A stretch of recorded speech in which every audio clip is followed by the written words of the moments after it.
Kisah Kholidin, dari tukang bubur ayam di Tamrin hingga sabet medali emas ASEAN Para Games.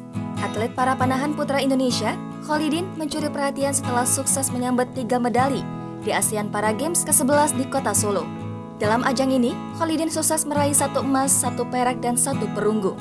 Lalu, siapakah sebenarnya Kholidin ini?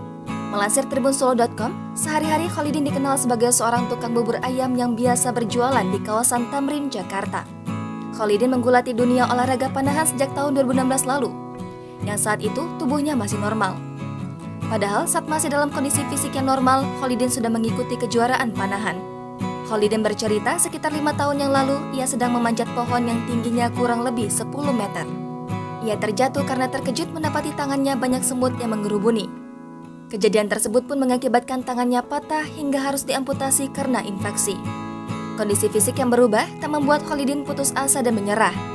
Dia segera bangkit dan kembali berlatih panahan. Awal dia latihan memanah menggunakan mulut, Kholidin bercerita dia sampai mengeluarkan darah di mulutnya. Awalnya dia menggunakan gigi depan untuk memanah, namun hal tersebut tidak efektif dan membuatnya terluka. Hingga akhirnya dia menggunakan gigi geraham sebagai kekuatannya untuk memanah. Tampil di para archery, Kholidin mengaku dalam kondisi yang tidak fit, dia mengalami cedera. Namun hal tersebut tak menghalanginya meraih 1 medali emas di kelas men's doubles team dan 1 medali perak serta 1 medali perunggu di kelas mixed team recurve. Dia pun berpesan kepada mereka yang tengah terpuruk untuk segera bangkit.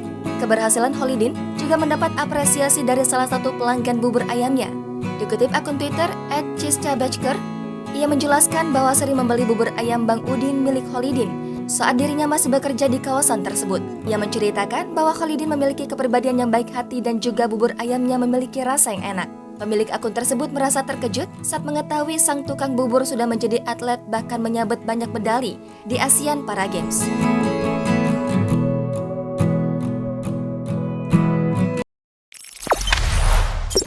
Jangan lupa subscribe, share, komen, dan like ya!